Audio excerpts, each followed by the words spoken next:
Saudações a todos, nossos votos de muita paz. Sejam todos muito bem-vindos a mais uma sexta-feira em que vamos dar continuidade ao estudo do livro Memórias de um Suicida. Estamos num capítulo muito especial em que estamos vendo, o capítulo é voltado para o Jerônimo Silveira, em que insiste muito para visitar a família, não era o tempo adequado, mas ele muito insiste, e a espiritualidade amorosa, então, o esclarece do quanto seria prejudicial, mas ele continua insistindo, é levado até o irmão Teócrito, que muito amorosamente tenta auxiliá-lo. E é isso que estamos vendo. O irmão Teócrito se apresenta a ele como simplesmente um irmão, e vamos ver então a continuidade do que esse irmão Teócrito tão amoroso vai passar para ele. Continuando então.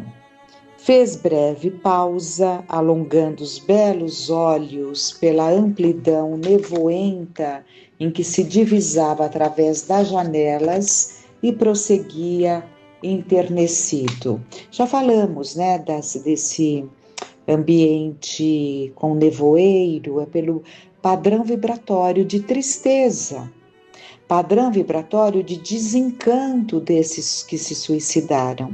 Então, era um ambiente de nevoeiro, né? Sem a alegria da luz do sol, porque os nossos pensamentos, eles definem o ambiente em que estamos. E eram pensamentos desiludidos, desencantados, revoltados, né? Então o irmão Teócrito continua falando para o Jerônimo.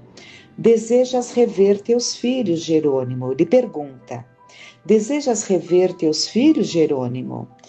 É justo, meu amigo.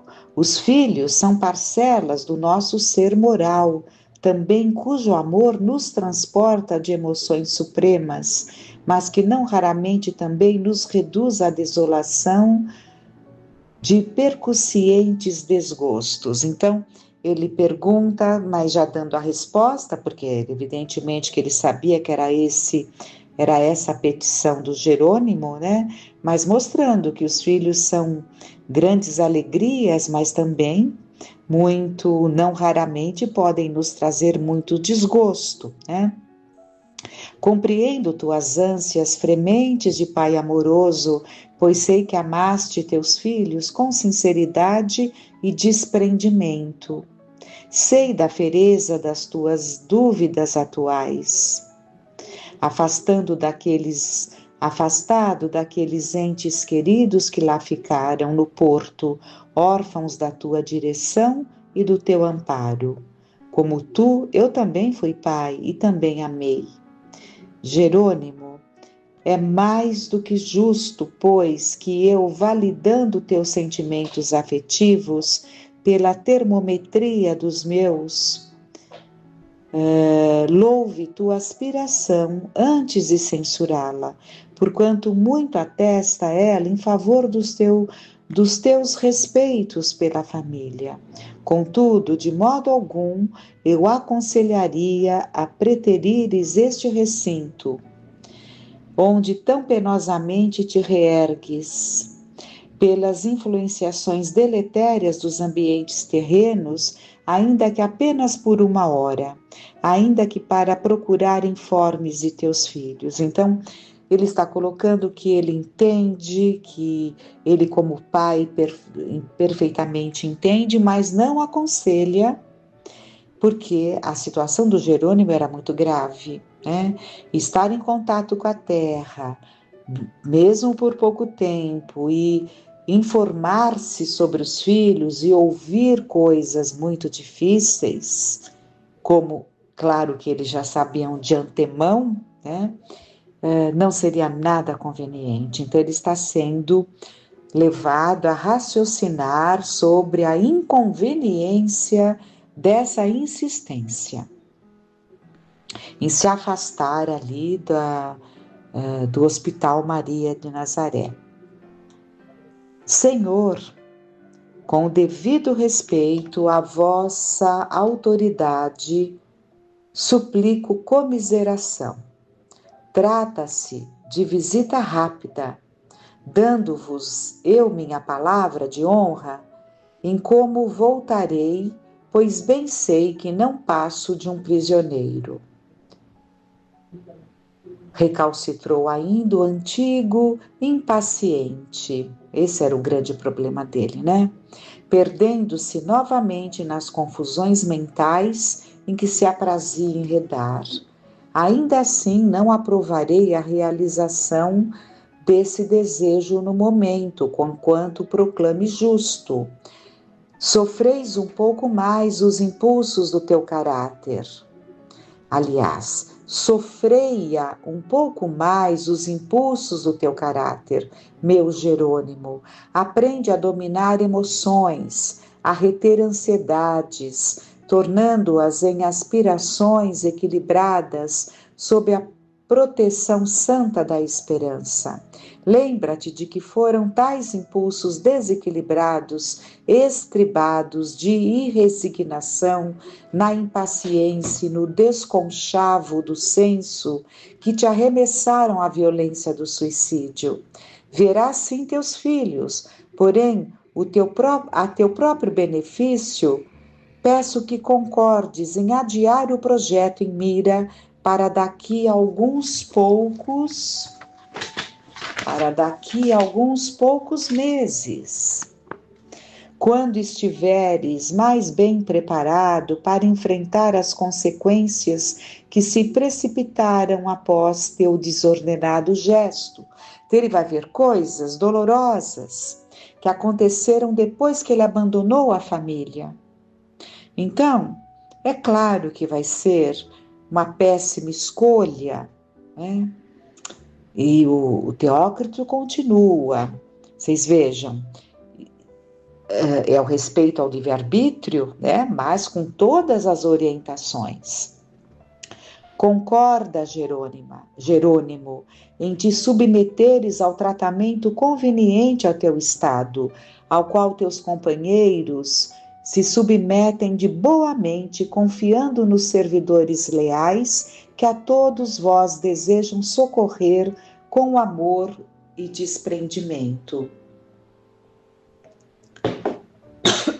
Cede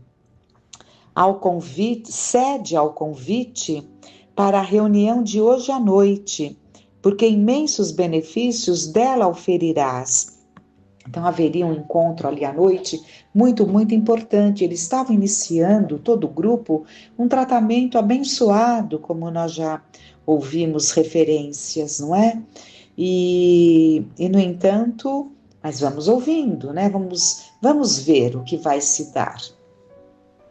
Ao passo que uma visita à terra, neste momento, o contato com a família, nas precárias condições em que te encontras, estariam em oposição aos planos suaves já elaborados para conduzir-te à tão necessária reorganização de tuas forças. E ele insiste, mas eu não adquiriria serenidade para nenhum projeto futuro enquanto não obtivesse as desejadas informações, Senhor. Ó Deus do céu, Margaridinha, minha caçula que lá ficou com 7 anos, tão loira e tão linda. O ser humano é muito complexo, né? Vemos aqui o quanto ele amava a família, o próprio irmão Teócrito disse que ele amava a família.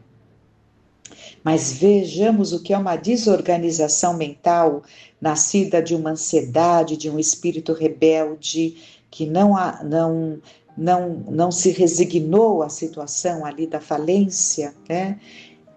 Que traria muitas lutas, sim, mas ele estaria junto da família, lutando para amenizar o que ele havia criado. No entanto, ele fugiu pelo suicídio. Agora a saudade está insuportável. Ele está sendo aconselhado a não ir, mas ele insiste que ele não pode deixar de ver a Margaridinha. Aí o Teócrito continua. Já te lembraste de apelar para a grandeza paternal do Senhor Todo-Poderoso, a fim de obteres valor para a resignação de uma espera muito prudente que seria coroada de êxitos? O que o Teócrito está falando, irmão Teócrito? Já buscastes um momento em que pedistes a Deus ajuda para aguardar um momento propício para a visita? Como estavam fazendo os outros? O Camilo não dizia das saudades, os outros não falavam, mas estavam se contendo, né? Queremos o teu bem-estar, Jerônimo. Nosso desejo é encaminhar-te à situação que te favoreça ou que te forneça trégua para a reabilitação que se impõe. Volta-te para Maria de Nazaré, sob cujos cuidados foste acolhido. É preciso que tenhas boa vontade para te elevares ao bem. Pratica a prece, procura comungar com as vibrações superiores capazes de te animarem a empreendimentos redentores. É indispensável que o faças por livre e espontânea vontade, porque nem te poderemos obrigar a fazê-lo, nem poderíamos fazê-lo por ti. Renuncia, pois, a esse projeto contraproducente e confia em nossos bons desejos de auxílio e proteção à tua pessoa. Mas o ex-comerciante do porto era inacessível.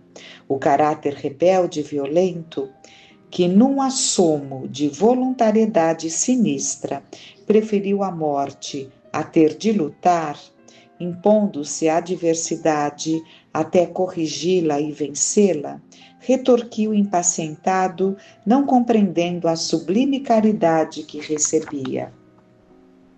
Confiarei, Senhor, irmão Teócrito, viverei de rojo aos pés de todos vós, se necessário for. Mas depois de rever os meus entes caros e inteirar-me das razões por que me abandonaram, ressarcindo de algum modo estas saudades que me despedaçam, percebemos claramente que ele está totalmente desequilibrado nas ideias. Ele está se sentindo abandonado pela família, ele quer ir lá ver as razões deste abandono, ele não se dá conta de que realmente ele não está mais entre os encarnados. Há momentos que ele pode até vislumbrar isso, mas depois volta a sentir do jeito que ele quer, como foi dito pelo Teócrito, né? A análise que ele faz é o que ele deseja. Para ele é mais conveniente achar que ele está ali, como se diz, hospedado, né? Nesse hospital para cuidados, e a família se esqueceu dele, e ele quer saber os motivos, né, desse abandono. Então ele quer saber, como ele fala, inteirar-me das razões por que me abandonaram, sendo que foi ele que os abandonou, ressarcindo de algum modo essas saudades que me despedaçam. Cumprido o seu dever de conselheiro, Teócrito compreendeu que seria inútil insistir. Contemplou o pupilo desfeito em lágrimas e murmurou tristemente enquanto Romeu abanava a cabeça penalizado. Afirmas grande verdade, pobre irmão, sim. Só depois encontrarás o caminho da reabilitação. Há índoles que só os duros aguilhões da dor serão bastante poderosos para corrigir, encaminhando-as para o dever. Ainda não sofreste o suficiente para te lembrares de que descendes de um Pai todo misericordioso. Ele não tinha o pensamento voltado a Deus, né? Deixou-se estar alguns instantes pensativo e continuou. Poderíamos evitar este incidente, impedir a visita e punir-te pela atitude tomada. Assiste-nos para tanta autoridade e permissão, mas és ainda demasiadamente materializado, padecendo, portanto, muitos prejuízos terrenos para que nos possa compreender. Aliás, nossos métodos persuasivos e não dominadores seriam incompatíveis com uma proibição intransigente, por mais harmonizados com a razão. Contudo, consultarei nossos instrutores do templo, como é dever em dilemas como o que acabas de criar. Concentrou-se firmemente, retirando-se para compartimento secreto contíguo ao gabinete de consultas. Comunicou-se telepaticamente com a direção-geral do Instituto, que pairava no cantão do templo, e após curto espaço de tempo tornou, dando a nota final. Nossos orientadores maiores te permitem liberdade de ação, conquanto uma entidade nas tuas condições não possa desfrutar a liberdade natural ao espírito livre das peias carnais. Não poderás também ser por nós violentado a deveres que te repugnariam. Visitarás teus entes queridos na terra, irás, portanto, a Portugal, à cidade do Porto, onde residias, a Lisboa, tal como desejas. E como a ternura paternal do Criador leva a extrair, muitas vezes, de um ato imprudente ou condenável, exemplificação salutar para o próprio delinquente ou para o seu observador, estou certo de que tu, em consequência, nem será estéril para ti mesmo, nem deixará de avolumar profundas advertências para quantos de boa vontade delas tomarem conhecimento. Então, o que vai se dar agora nessa visita redundará num grande aprendizado para o Jerônimo, assim como também para aqueles que participarão. E nós sabemos que esse grupo todo ali, né, que estava junto a ele na enfermaria, estão como se estivessem juntos, né, vendo ali por uma tela viva.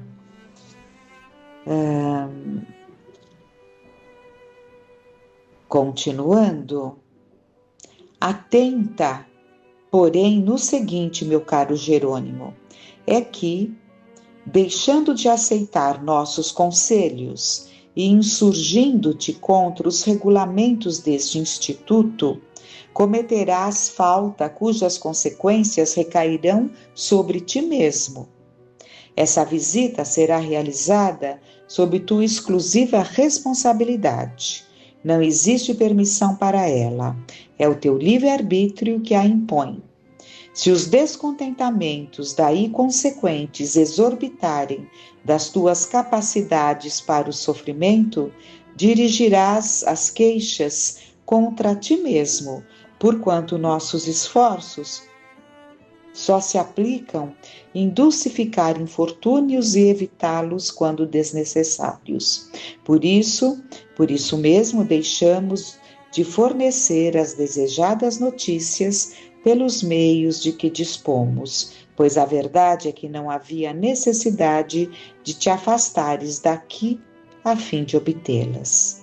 Voltou-se para o assistente e prosseguiu. Porque as notícias não são boas, né?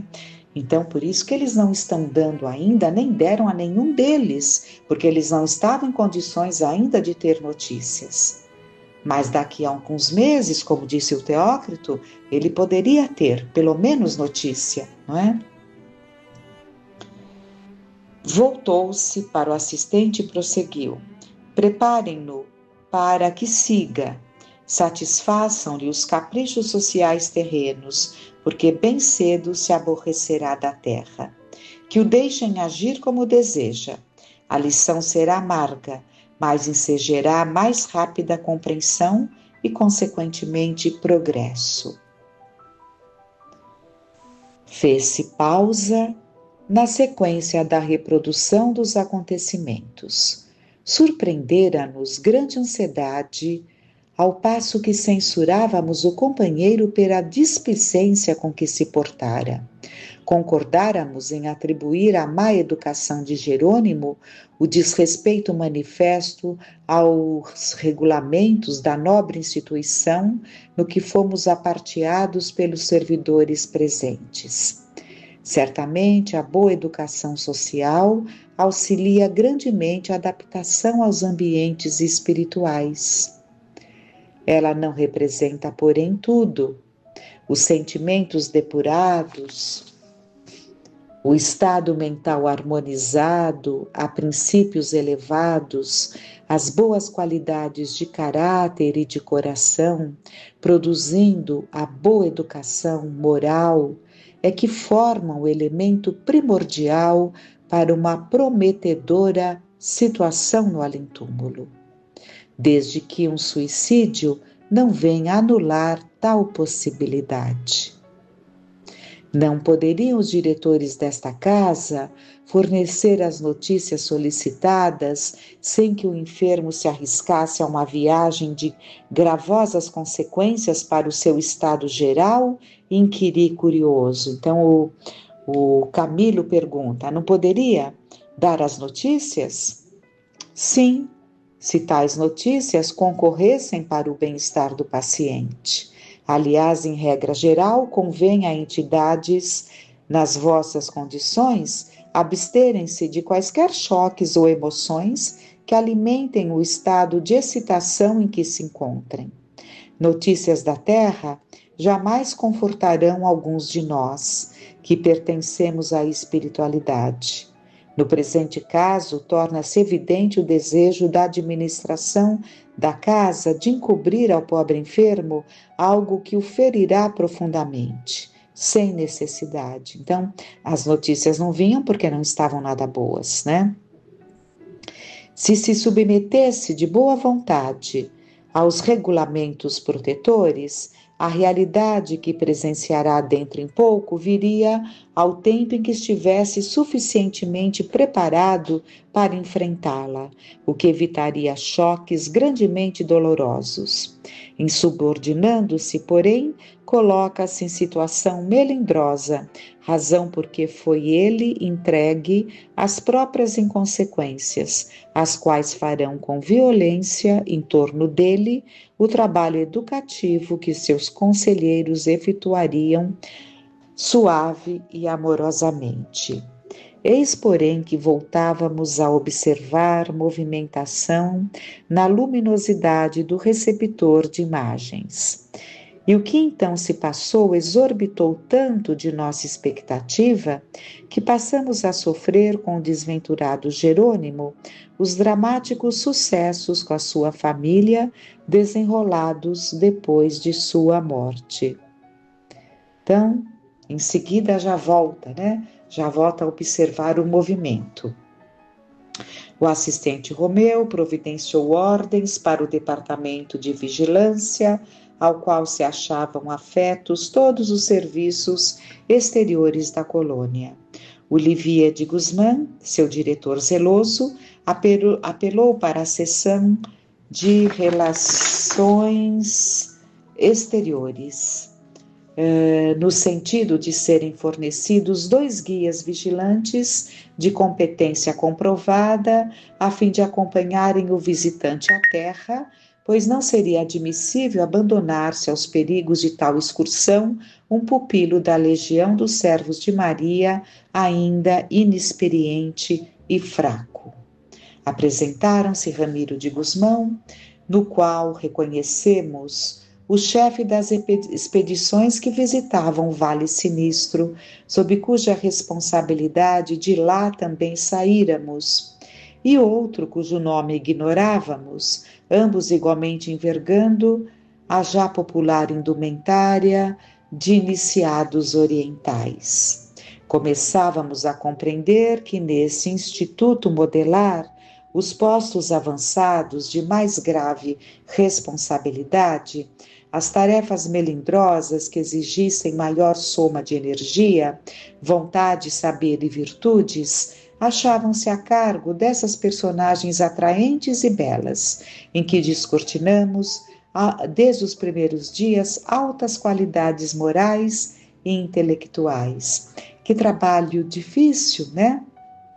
Desses espíritos amorosos, né, com muita condição, mas tinham ali energia, vontade, saber, virtudes para trabalhar nessas situações. Agora iam lá numa missão difícil com o Jerônimo, e eram esses que visitavam ali o Vale dos Suicidas, resgatando aqueles que se encontravam em situações de serem atraídos para outros ambientes. Às ordens de Olivier foi preparada expedição condigna em a qual não faltou nem mesmo a guarda de milicianos. No entretanto, transformação sensível operava-se nas atitudes do pobre Jerônimo. A auto-obsessão da visita à família, conturbando-lhe as faculdades, tornava-o alheio a tudo que o rodeava, reintegrando-o mais do que nunca a condição que fora a sua quando homem. Então ele vai deixando de se sentir espírito. Burguês, então até a aparência vai mudando, não é? Burguês rico de Portugal, comerciante de vinhos, zeloso da opinião social, escravo dos preconceitos, chefe de família amoroso e extremado. Víamo-lo agora trajando boa sobrecasaca, vistosa gravata, bengala de castão dourado e sobraçando o ramalhete de rosas para oferecer à esposa, pois tudo isso exigira da paciente vigilância de Joel, a quem haviam recomendado satisfazer-lhe os desejos. E nossos mentores presentes na enfermaria, apreendendo nossa admiração, esclareciam que só muito vagarosamente espíritos vulgares, quer dizer, comuns, né, ou muito humanizados, conseguem desfazer-se dessas pequenas frivolidades inseparáveis das rotinas terrestres. Rigorosamente guardado, a viajar em veículo discretamente fechado, Jerônimo assemelhava-se, com efeito, a um prisioneiro. Parecia não se aperceber disso, no entanto. Parecia não distinguir mesmo a presença de Ramiro e seus auxiliares. Tão abstrato se encontrava, julgando-se em viagem, como outras que outrora lhe foram comuns. Corria regularmente o veículo, não fora a presença dos guardiães, recordando a cada instante a natureza espiritual da cena. Afirmaríamos tratar-se de carruagem que nada tinha de criação semimaterial, que a necessidade dos métodos educativos do além impõe, mas de um muito pesado e confortável meio de transporte que bem poderia pertencer à própria terra. Vimos que atravessavam estradas sombrias, gargantas cobertas de plúmbias nevadas, desfiladeiros, vales lamacentos, quais brejais desoladores, cuja visão nos deixavam inquietos, pois asseveravam nossos atenciosos assistentes serem tais panoramas produtos mentais, viciados dos homens terrenos e de infelizes espíritos desencarnados, arraigados às manifestações inferiores do pensamento. Então, esse ambiente tão difícil, assustador, como eles falam, né, que fazia mal estar olhando, nascia dos pensamentos, e é isso que é muito lamentável. Os viajantes, porém, atingiam agrupamentos como aldeias miseráveis, habitadas por entidades pertencentes aos planos ínfimos do invisível. Bandoleiros e hordas de criminosos desencarnados, os quais investiam sob a carruagem, maldosos enraivecidos como desejando atacá-la, por adivinharem no seu interior criaturas mais felizes que elas próprias. Mas a flâmula alvinitente, indiciando o emblema da respeitável legião, fazia-os recuar atemorizados.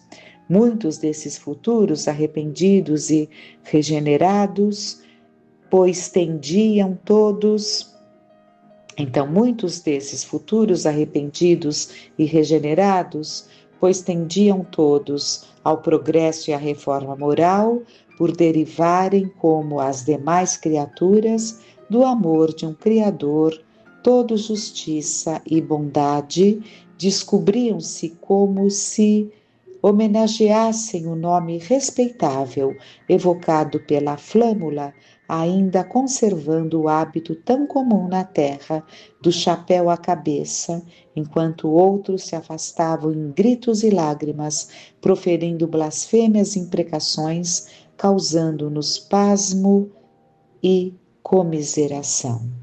E o carro prosseguia sempre, né?